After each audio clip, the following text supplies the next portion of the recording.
오늘 제목을 악한 일을 하지 않게 하신 여호와를 찬송할지로다. 제목이 잘못 나왔네요. 악한 일을 하지 않게 하신 여호와를 찬송할지로다. 오늘 제목이 이런 제목으로 여러분들과 말씀 나누도록 하겠습니다. 인류의 역사는 불행하게도 다툼과 또 싸움과 살인과 이 전쟁의 역사라고 해도 과언이 아닐 것입니다. 첫 인류였던 아담과 하와의 첫 자손들, 그 첫 자손들부터 피비린내 나는 살인의 현장을 보여주지 않습니까? 가인과 아벨, 비록 후에 셋이라는 또 다른 자녀를 낳아서 또 그 종족을 번식하기는 했지만 인류의 시작과 함께 인간은 서로 다투었습니다. 사진 한번 올려주죠. 그때 그 싸움이 지금도 여러 다툼으로 사랑해서 결혼했다고 하는 가정 안에서도 또 심심치 않게 우리 주변에서 볼 수가 있죠. 부부가 서로 안 맞는 것, 부부가 서로 맞지 않는다는 것 어떻게 보면 정상입니다. 형제도 싸우는데 어떻게 부부가 서로 완전히 맞을 수 있겠습니까? 이제 내려주셔도 됩니다. 우리 첫 조상 때부터 서로 핑계대고 서로가 서로의 잘잘못을 이야기하는 그런 세상을 우리가 살아왔습니다. 하나님께서 평생 싸우고 뜯고 죽이고 괴롭히는 이런 세상을 불쌍히 여기셨죠. 그래서 이 세상의 평강, 샬롬은 하나님만 주실 수 있는 놀라운 은혜인 것입니다. 다윗도 그래서 나발의 집에 갔을 때 평강, 또 평강, 이렇게 3번의 평강을 빌어주지 않았습니까? 사무엘상 25장 6절의 말씀에 그 부하게 사는 자에게 나발이죠, 이르기를 너는 평강하라. 내 집도 평강하라. 내 소유의 모든 것도 평강하라. 여러분, 사람이 또 다른 사람에게 빌어줄 수 있는 여러 가지 복이 있겠지만 그 중에 큰 복이 평강하라는 복인 줄로 압니다. 왜냐하면 이 세상에 평강하게 평화롭게 살아간다는 것이 너무너무 어렵기 때문에 그렇습니다. 새해가 되면 사람들이 축복해 줄 때 올해 대박 나세요 막 이렇게 축복해 주고 하는데, 여러분 대박 나면 뭐합니까? 금방 쪽박 나는데, 여러분 얼마나 오랫동안 그 대박이 유지되겠습니까? 자기도 예상하지 못하는 어떤 때에 갑작스럽게 손에 붙잡고 있었던, 오랫동안 누릴 거라고 생각했던 것들이 먼지처럼 쉽게 휙휙 날아가 버리는 것이 우리가 살고 있는 이 예상하지 못하는 세상의 모습 아닙니까?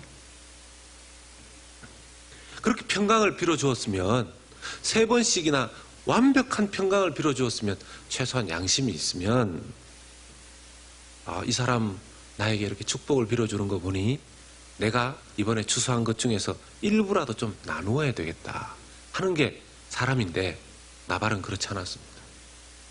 아주 욕심쟁이였었습니다. 그래서 다윗을 향하여, 다윗이 누군지 뻔히 아는 사람이, 누구의 아들인지 아는 사람이, 다윗의 아버지가 누구인지 정확하게 아는 그 사람이 다윗을 그렇게 조롱하고 그렇게 경멸했습니다.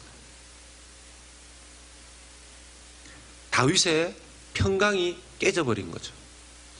다윗이 그래도 하나님의 평강을 누렸던 사람인데, 그 평강을, 자기에게 있는 그 평강을 돈을 대신해서, 자기에게 지금 돈도 없고 쫓겨다니는 그런 상황 속에 있지만, 눈에 보이지 않지만 자기에게 있는 그 평강을 나발에게 축복하면서 나누어 주기를 원했는데, 심지어 이 나발의 이야기를 듣고 다윗의 마음에 있었던 평강마저 깨져 버렸습니다. 여러분, 우리가 아무리 평화롭고 평강하게 평안하게 살려고 해도 우리 혼자서 그렇게 살도록 세상이 가만히 내버려 두지 않습니다. 우리가 차를 타고 그냥 내 길만 내 속도 지키면서 잘 가려고 해도 가만히 놔두지 않습니다. 우리 오늘 권사님 기도하셨지만 우리가 세상에 나가서 하나님 뜻대로 잘 살려고 하지만 힘들고 어려워지는 게 나 때문도 있지만 세상 자체가 오염되어 있기 때문에 쉽지가 않은 거죠. 너무 그렇게 막 자책하지 마십시오. 어제 은혜 받고 오늘 사고 치고 이게 뭐냐, 너무 그렇게 자책하지 마십시오. 우리 스스로 아무리 평강을 유지하려고 해도 세상이 그렇게 가만히 놔두지 않습니다. 다윗도 지금 세상의 영에, 그 살인했던 첫 조상 가인의 그 영에 휩싸여 있는 것입니다. 여러분, 이게 한번 이 분노가 자기를 삼키면 사람이 스스로 감당하기 어려운 것 같아요. 가인이 자기 동생 아벨을 그렇게 죽이려고 작정하고 태어났을 때부터 나는 내 형제를 죽여야지, 그렇게 살았겠습니까? 그에게 있었던, 잠재되어 있었던 죄의 정도가 갑자기 증폭되면서, 폭발하면서 자기 속에 있었던 그 죄가 자기를 삼켜버린 거죠. 그러면서 아벨을 그 순간만큼은 고의적으로 작정하여서 들판으로 불러내서 죽인 것입니다. 그 살인의 영이 지금 다윗의 영을 휘감고 있는 것입니다. 이대로 가만히 놔두게 되면 다윗도 똑같이 큰 죄를 하나님 앞에 범하게 되는 것이었죠. 누군가의 도움이 필요합니다. 누군가의 도움이 필요합니다. 지혜로운 중재자, 아비가일이 바로 이 중재자의 역할을 했죠. 아비가일의 행동을 볼 때 여러분, 결국 이 다윗에게도 그렇지만 많은 사람들이 어느 날 갑자기 자기 자신에 대해서, 어느 날 갑자기 누군가에 대해서, 어느 날 갑자기 세상에 대해서 분노가 갑자기 일어나는 것이 아닙니다. 자기 속에 잠재되어져 있던, 여러분, 우리는 누구나 다 시한폭탄 같은 무엇인가를 가지고 있는 사람들입니다.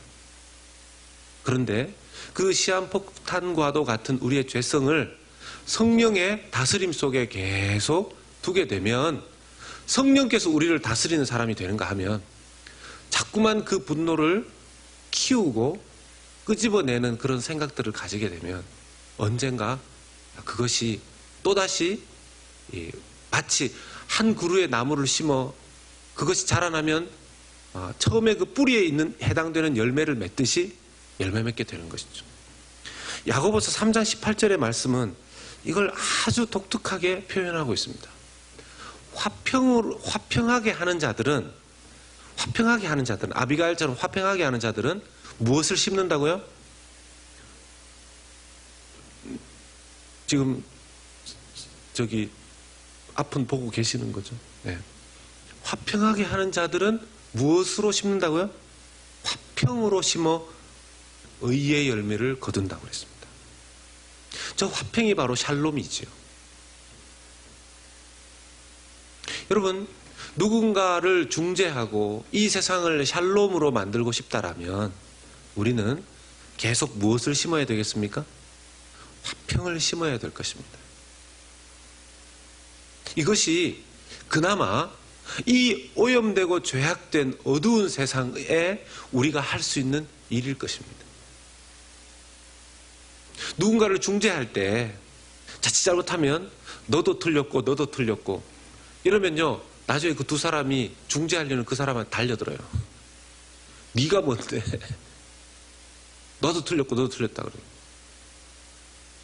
화평하게 하는 사람은 화평을 심는다 그랬습니다. 평강을 심는 것이죠. 아비가일의 놀라운 그 화평의 일, 자기 자신을 겸손하게 낮추면서 다윗을 잘 대접했을 때, 자기 남편 나발의 잘못을 자기가 대신 사과했을 때 그 화평을 심음으로써 화평의 열매를 거두게 되었습니다. 그래서 다윗이 회복이 됩니다. 그 살기 등등했던 다윗이 회복이 됩니다. 32절의 말씀 보겠습니다. 다윗이 아비가일에게 이르되 오늘 너를 보내어 나를 영접하게 하신 이스라엘의 하나님 여호와를 찬송할지로다. 다윗이 열받았던 그 순간부터 해서 지금 이 찬송이 나오기 전까지 하나님이라는 단어가 나오기는 나오는데 그 하나님의 단어를 평강을 위한 단어로 쓰지 않고 증오를 위한 단어로 씁니다. 증오를 위한 단어로 씁니다. 여러분, 하나님은 누군가를 증오하시는 분이 아니죠. 하나님의 첫째 되는 성품은 자비요, 용서요, 사랑이요, 평강입니다. 물론 하나님은 공의의 하나님이시기 때문에 죄인이 죄를 회개하지 않고 계속해서 살아가게 되면 그를 심판하실 수밖에 없을 것입니다. 그러나 하나님의 기본적인 가장 토대에 깔려있는 하나님의 성품은 그 범죄한 자조차 회개하고 돌이키기를 원하시는 것이 하나님의 뜻 아니겠습니까? 아비가일의 중재로 말미암아 다윗이 회복이 됐는데요. 여러분, 영적으로 사람이 회복이 되었다 하는 증거가 뭐냐 하면 바로 하나님을 기억하며 찬송하는 것입니다. 찬송. 여러분, 내 마음이 하나님의 평강을 정말 누리고 있는가? 내 속에 하나님을 향한 찬송이 있는가? 내 마음 가운데 감사한 찬송이 나오고 있는가? 이게 너무너무 중요한 것이죠. 여러분, 감사하지 않고 찬송할 수 있겠습니까? 감사함 없이 내 마음속에 감사한 마음이 지금 들지 않는 그 상황에서 찬송할 수 있겠습니까? 영적으로 회복되는 큰 증거 중에 하나가 찬송입니다. 찬송. 다윗이 그 하나님을 찬양하는 것이죠. 회복된 사람, 영적으로 회복된 사람은요, 하나님을 찬양하며 하나님을 다시 바라보기 시작합니다. 여러분, 우리의 평강은 어디에서 옵니까? 우리가 우리 자신을 바라봐서는 절대로 평강이 올 수가 없죠. 우리가 어떤 죄를 지었다 할지라도, 우리가 어떤 괴로운 상황 속에 있다 할지라도 평강을 누릴 수 있는 방법이 있습니다. 우리의 하나님을 바라보는 것인데요. 우리 주님께서는 하나님을 더 또렷하게 바라볼 수 있도록 예수님을 보내주셨습니다. 우리는 그 예수님의 십자가를 바라보기만 하면 어떤 상황, 어떤 죄악 가운데에서도, 어떤 어둠 속에서도 평강의 빛을 우리의 빛으로 만들 수 있는 줄로 믿습니다. 예수님의 십자가를 바라보는 가운데 그 평안이 회복되지 않을 수 없을 겁니다. 사랑하는 여러분, 평강을 잃을 때 무엇으로 평강을 회복하려고 하십니까? 바로 예수님의 그 십자가. 예수님의 십자가 밑에서 그 주님의 십자가를 바라보면 우리 가운데 놀라운 회복의 은혜를 허락하시는 줄로 믿습니다. 다시 회복의 자리로 다윗이 나왔는데요. 반면 나발 같은 사람은 지금 바깥에서 어떤 일이 벌어진지 모르고 자기가 무슨 잘못을 한지도 모르는 상태에서 사무엘상 25장 36절의 말씀에 보면 무엇을 합니까? 예. 잔치하고 놀고 있습니다. 파티. 근데 어느 정도의 수준으로 파티하고 있습니까? 왕의 수준으로 파티를 합니다. 지금 바깥에 다윗의 군대가 왔다 갔는지, 자기가 지금 목숨이 파리 목숨처럼 이렇게 되었던 적이 있었는지 그것도 모르고 밤을 새서 왕처럼 놉니다. 여러분, 왕의 잔치로 그가 밤새도록 취하고 놀았다라는 것을 보면 나발이 자기 자신을 무엇쯤으로 생각했다는 얘기겠습니까? 왕으로 생각했다는 거죠. 자기가 벌고 자기가 가지고 한 그것을 생각해 보니 자기가 왕부럽지 않다는 겁니다. 그러니 자기가 잔치를 하는데 그 수준을 왕의 잔치처럼 그렇게 버린 거 아니겠습니까? 스스로는 왕이라고 생각했을지 모르겠지만 하나님은 그를 왕이 뭡니까? 당장 죽여도 시원찮을 않을 그런 자로 지금 보고 있는데도 말이죠. 여러분, 이런 사람들이 얼마나 많겠습니까? 자기 자신이, 하나님이 자기 자신을 어떻게 생각하는지 모르고 자기 스스로 자기를 평가하면서 교만하게 사는 그런 인생들이 얼마나 많겠습니까? 자기가 주인이 되어서, 자기가 주인공이 되어서, 자기가 모든 것을 판단하면서. 여러분, 죄가 무엇입니까? 아담과 하와가 선악과를 따먹고 난 다음에 우리 인간에게 들어온 가장 큰 죄의 모습이 뭡니까? 우리가 하나님 되는 거 아닙니까? 내가 주인 되고 내가 재판장 된 거 아닙니까? 선악을 구별하는 열매라고 했는데 맞는 말입니다. 맞는 말입니다. 선악과를 따먹고 우리는 선, 악 이렇게 구분을 자꾸 합니다. 문제는 그 선악을 구분한다고 하는 그 기준이 자기 자신인 것이 문제인 거죠. 선악에 대한 단어는 그에게 들어왔을지 모르지만 선악을 구분하고 그것을 처리해낼 수 있는 능력은 그들에게 없었던 것이죠. 아니, 그들이 아니라 우리에게 없지 않습니까?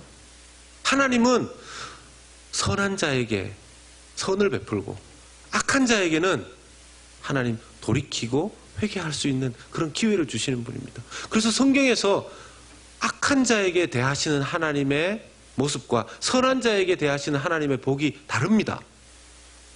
선한 자에게는 그 사람의 선함에 대한 복을 천대 만대까지 베푸신다고 하셨습니다. 믿으십니까? 그런데 악한 자는 그 악을 천대 만대? 아니죠. 3, 4대까지 내가 그 악을 보응하겠다 하셨습니다. 여러분, 이게 하나님의 자비 아닙니까? 선악을 구분하시는 하나님께서는 능력을 가지시고 그 선악을 완벽하게 컨트롤 하시는 거죠. 인간은요, 별 볼 일 없는 인간이 괜히 선악에 대한 섣부른 판단만을 가지고 이 세상을 살아가는 것입니다.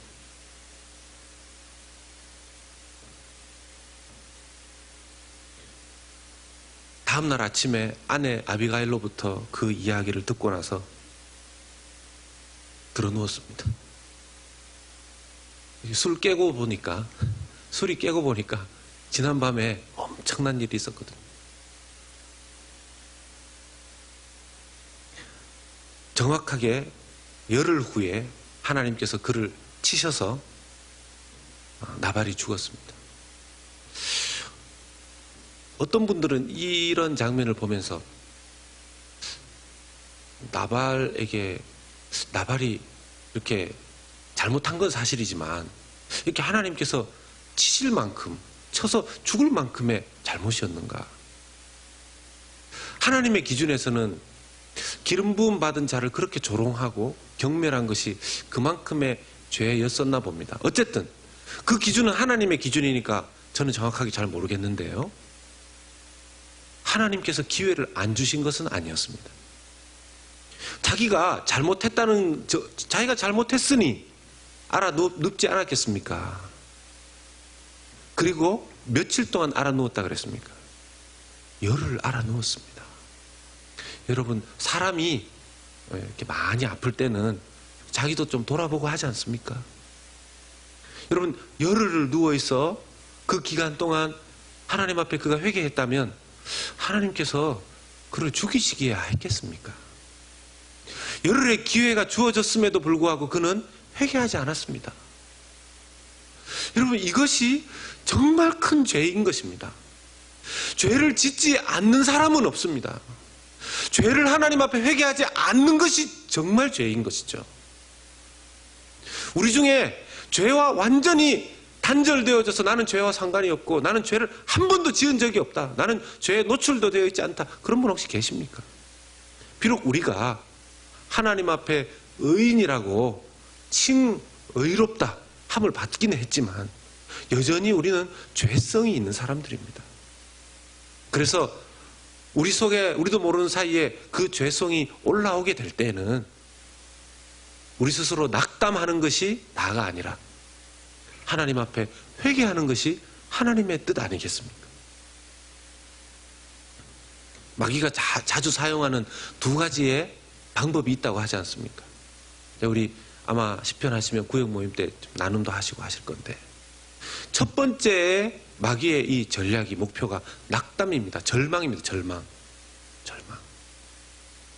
아니 그렇게 오래 신앙생활하고 또 그렇게 찬양대 오래 앉았고 봉사하고 교회에서 직분도 그렇게 오랫동안 가지고 있고 하면서 가족도 제대로 못 챙기고 또 사람들과의 관계도 그렇게 안 좋고 당신이 무슨 예배드리고 또 그리스도인이고 할 그런 자격이 있느냐.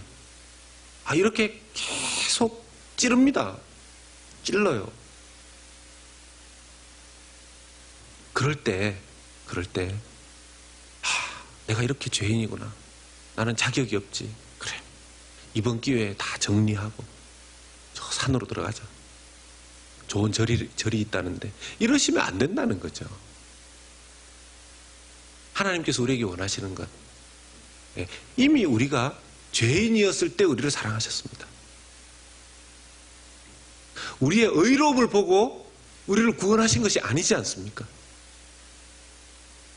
그래서 우리가 하나님 앞에 그런 절망스러운 어떤 것들이 떠올라질 때, 근데 그런 절망은 하나님이 떠오르시게 하는 게 아니라 꼭 보면 그 나쁜 놈들, 그놈들, 곧 그냥 때려 죽여도 시원치 않은 그 지옥 불구덩이에 가장 뜨거운 자리에 가야 되는 그놈들이 꼭 우리를 그렇게 절망스럽게 하는데, 그때는 사정없이 한마디 던지셔야 되죠. 그럴 때는 평상시에는 아주 착하고 이렇게 막 아비가일 같고 막 이래도 그럴 때는 그래! 내가 그래서 예수님 믿는 거 아니냐. 나는 그러니까 예수님 믿는 거야. 너 좀 조용해 너는. 근데 나도 알아. 나도 내 부족한 거 내가 알아. 좀 예수 믿는 사람이 이럴 때는 좀 뻔뻔해질 수 있어야 돼요. 근데 또 하나의 마귀의 전략 중에 하나가 요게 조금 지나치면 교만입니다. 교만. 자기는 하나도 잘못이 없다는 거예요. 자기는 하나도 잘못이 없어요. 이 모든 세상이 자기를 그렇게 만든 거죠. 이게 교만한 겁니다. 여러분, 교만과 절망이 동전의 앞뒷면처럼 왔다 갔다 합니다. 이게 우리예요. 이게 우리. 그리고 요걸 교묘하게 잘 사용하는 것이 마귀의 전략인 거죠. 그래서 그런 절망도 그런 교만도 이길 수 있는 방법은 겸손입니다. 겸손. 그런데 우리는 무엇을 바라볼 때에만 겸손할 수 있습니까? 십자가. 예수님의 십자가를 바라볼 때에만 우리는 절대적으로 겸손할 수 있는 줄로 믿습니다. 우리가 상대적인 겸손은 할 수 있어요. 상대적인 겸손은. 자기 머리를 써서 그래, 조금 더 키 큰 내가 참아야지, 조금 더 눈이 큰 내가 참아야지, 조금 더 힘센 내가 참아야지. 그런 상대적인 겸손을 할 수 있습니다. 그런데 그게 어느 순간 한번 삐끄러지면 그 겸손은 통하지 않아요. 절대적인 겸손, 예수 그리스도의 십자가를 바라볼 때 가능한 줄로 믿습니다.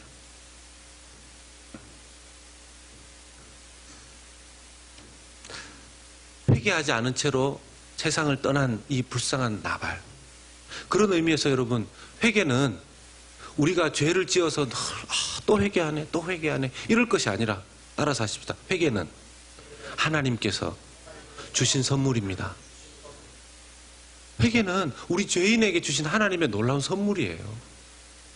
그렇지 않습니까? 회개할 수 없다면 기회가 어디 있습니까? 회개하는 자에게 하나님께서 기회를 주시는 거 아닙니까? 가룟 유다가 정말 잘못한 것은 뭡니까? 예수님 팔아먹은 거, 그거 잘못된 거죠. 나쁜 거죠. 근데 정말 잘못한 것은 뭡니까? 회개하지 않은 거죠. 그가 사람들과 그 문제를 해결하려고 하는 것이 아니라 하나님 앞에 나와서, 예수님께 다시 나와서 잘못했습니다. 내가 잘못했습니다. 했다면 예수님께서 그를 받아주시지 않았겠습니까? 여러분, 매일매일 하나님의 용서가 우리에게 있다는 것이 얼마나 감사한 일인지 모릅니다. 우리의 큰 죄가 하나님 앞에 용서받았다는 것이 얼마나 감사한 일인지 모르겠습니다. 다윗이 이 일로 정말 많은 교훈을 얻고, 또 다른 먹을거리도 얻고, 또 나중에는 지혜로운 여인 아비가일까지 얻지 않습니까? 이 미갈이라는 원래 사울의 딸과 결혼을 했지만, 이 사울이 이 다윗이 자기에게서 멀리 도망간 이후로부터 그 딸을 오늘 본문 마지막에 보시면 알지만 다른 사람에게 보내버립니다. 참 문제입니다, 이 사람도. 다윗은 스스로 원수를 갚지 않고 하나님 앞에 이 일을 맡겼을 때 하나님께서 참 이 나의 하나님 앞에 맡기는 것을 기뻐하시는구나 하는 걸 깨달았을 것입니다. 왜냐하면 하나님이 기뻐하시니까 영을 회복시켜 주시죠. 또 자기의 삶에 또 필요한 동역자도 붙여주시죠. 그리고 앞으로의 그가 기름 부음 받아 하나님의 왕이 되어야 되는 그 길을 다시 형통하게 해주시지 않습니까? 하나님 앞에 맡기는 것을 이렇게 하나님이 기뻐하신다는 것입니다.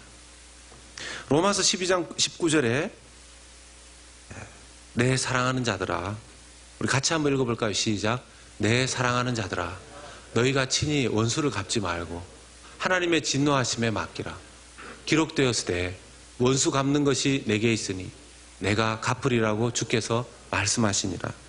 거의 비슷한 말씀이 히브리서 10장 30절에도 있습니다. 히브리서 10장 30절 말씀 같이 한 번 더 읽겠습니다. 시작. 원수 갚는 것이 내게 있으니 내가 갚으리라 하시고, 또 다시 주께서 그의 백성을 심판하리라 말씀하신 것을 우리가 아노니. 우리의 판단을 주님께 맡기는 것을 주님께서 기뻐하시는 줄로 믿습니다. 이런 부분에서는 사람이 좀 맹해야 돼요. 누가 이렇게 막 자기에게 잘못했는데, 그래서 저 사람이 나한테 잘못했는지 안 잘못했는지 약간 그런 것도 좀 필요합니다. 너무 사리 분별에 밝아가지고 뭐 한마디 잘못하면 이게 무슨 말이지? 이게 똑똑하고 좋은 게 아닌 것 같아요. 실제로 그런 이름이 있으실까봐 조금 걱정이 되는데, 한국에서는 약간 맹한 사람을 대표로 이렇게 맹구라고 하죠. 맹구. 약간 어떤 그런 면에서는 좀 맹한, 안 좋은 얘기를 상처 주려고 하는 그런 말을 들어도 좀 안 받는 그런 게 좀 필요한 것 같습니다. 여러분, 우리가 하나님의 백성으로 살면서 다윗처럼 막 돌 돌려가지고 골리앗 딱 맞춰가지고 막 죽이고 막 이런 승리하고, 또 뭐 사도 바울처럼 산 넘고 바다 건너 물 건너서 복음 전하러 어디 가고, 안 그렇게 해도 하나님을 기쁘시게 할 수 있는 것들이 많습니다. 그 중에 오늘 보니까, 여러분, 오늘 말씀은 그냥 크고 여기에 크고 위대한 영웅적인 모습이 나오는 게 아니죠. 다윗이 잘했던 것, 자기가 범죄하려고 하는 그 순간에 누군가가 자기를 막고, 사실은 하나님이 막으신 거죠. 하나님이 말리시는 그것을 듣고 하나님께 그 문제를 맡겼을 때 하나님께서 나머지 문제를 풀어주신 이 사건을 다윗은 오랫동안 기억했을 것입니다. 여러분, 우리가 하나님께서는 우리를 바라보시면서 아주 작은 일로도 기뻐하신다는 것을 우리 잘 모르는 것 같습니다. 내가 이렇게 평범하게 이렇게 사는데 애 키우고 손자나 보고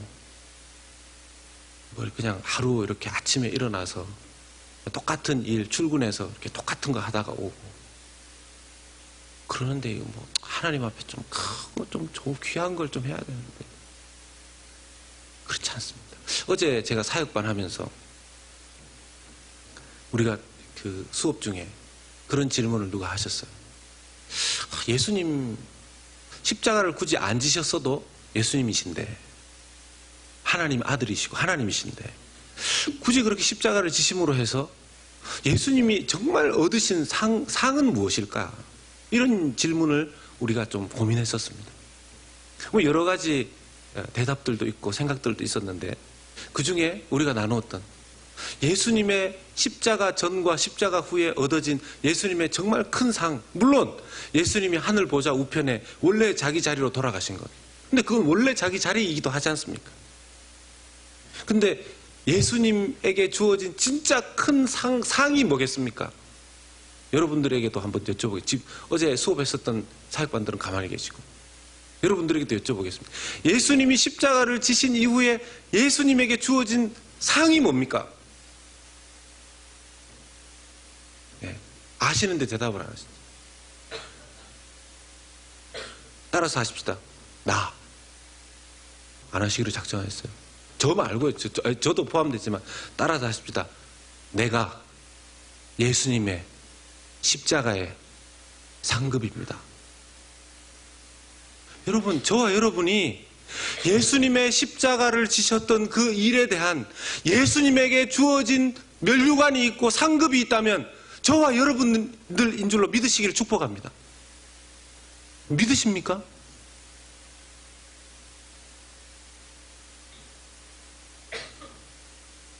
이런 의식이 있는 사람은요, 그냥 일상생활을 하는 것 자체가 하나님이 얼마나 날 보고 기뻐. 여러분, 그 손자, 손녀가 뭐 막 큰 거, 위대한 거, 갑자기 그 1살 반, 이제 2살 된 애가 할아버지 뭐 드시고 싶은 거 제가 바다에 가서 잡아오겠습니다. 이렇게 하면, 와, 좀 기뻐하시고 그러겠습니까? 그냥 걔가 뭐 웃으면 웃는다고 또 좋아하시고, 뭐 그냥 자기는 새우깡 3개 먹고 할아버지한테 자기 먹던 거 이렇게 줘도 막 그렇게 좋아하시고 그렇지 않습니까? 하나님이 우리를 바라보시면서 기뻐하시는 그 기쁨의 그 일상적인 기쁨이 우리가 위대한 어떤 일을 해서가 아니라 예수님을 믿고 구원받은 자로서 1분 1초를 그냥 하나님 바라보고 살아가는 우리를 주님께서 기뻐하시는 줄로 믿으시길 바랍니다. 우리에게 이런 믿음이 좀 회복돼야 돼요. 이런 믿음이. 그래야 여러분 좀 살 때 이렇게 숨이 좀 이렇게 제대로 좀 편하게 쉬어지지 않습니까? 이상한 우리 신앙관을 좀 가지고 있어요. 여러분 뭐 목사 돼야지 하나님이 기뻐하시는 겁니까? 뭐 장로가 되고 뭐 권사님 되고 이래야지 뭐 하나님 기뻐하시는 겁니까? 안수집사 되고 뭐 이렇게 좀 교회 큰 거 뭐 이렇게 뭐 해야만 하나님 기뻐하시는 겁니까? 아니에요. 아니라니까요. 그냥 하나님을 바라보는 것만으로도 기뻐하시는 겁니다. 하나님을 믿고 있는 것만으로도 기뻐하신다는 겁니다. 좀 믿으십니까? 제발 좀 믿으십시오. 이 어떤 분들은 그래도 뭔가 좀 하나님이 나를 위해서 십자가에서 죽으셨는데 나는 뭐 죽는 것까지는 안 돼도 뭐 주방에서 썰다가 뭐 손가락이라도 같이 한번 썰어야 되지 않겠습니까? 그거 안 해도 된다니까요. 안 해도 된다.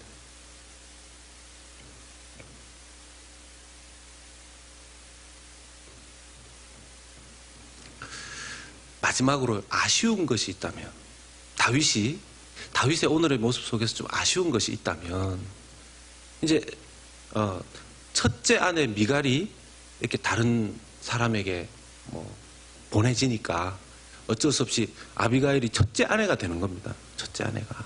또 남편도 죽었으니 합법적인 이 아내로 맞이하게 될 수 있는 거죠.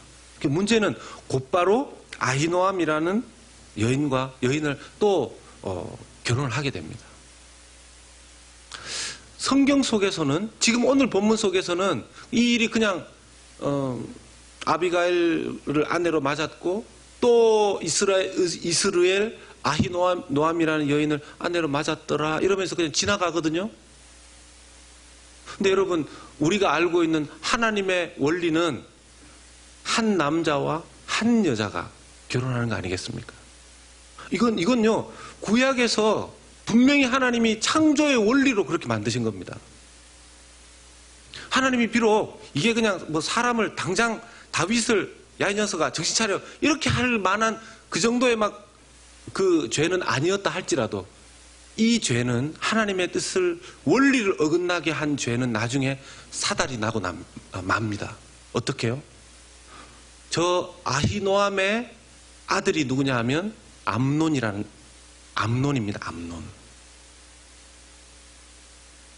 여러분, 다윗을 공경에 몰아넣었던 잘생긴 아들이 있었습니다. 누굽니까? 압살롬. 여러분, 배달은 그 다윗의 자녀들이 굉장히 많았는데 이 암논은 아히노암이라는 이 둘째 부인의 아들입니다. 근데 이 암논이 장남이죠, 장남. 다윗에게서 태어난 아들들 중에서 장남입니다. 그리고 다말이라는 배달은 다른 첩 중에서 이렇게 태어난 딸이죠, 다말. 다말의 친오빠가 압살롬입니다. 결국 여러분, 만약 한 집에서 그렇게 한 엄마, 한 아빠에게서 태어나서 이렇게 되었었다면 그 안에서 그런 문제들은 일어날 확률이 거의 적었을 겁니다. 하나님의 뜻을 어긴 그 가정의 이후가 그렇게 되어버리는 것이죠.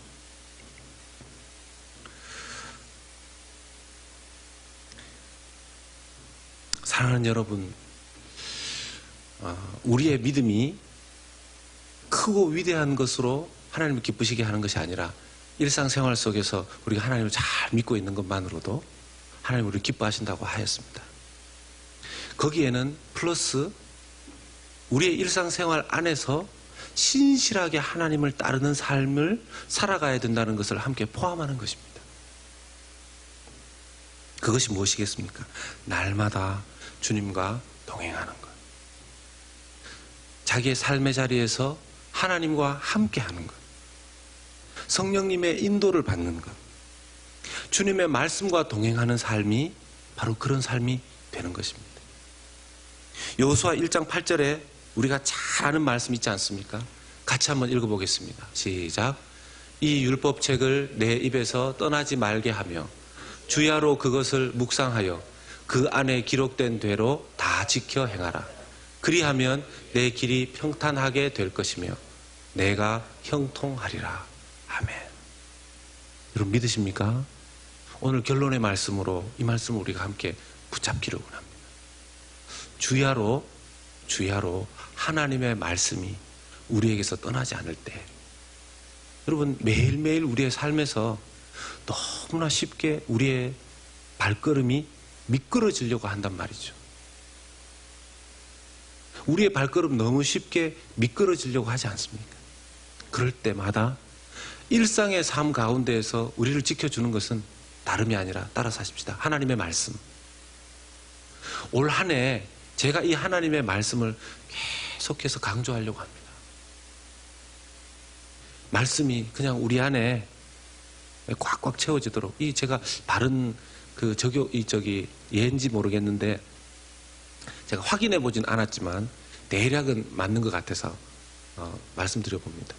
이 곰이 그 하이버네이션 동면하지 않습니까? 동면. 곰이 잘 먹는 것이 이게 베리라면서요. 예.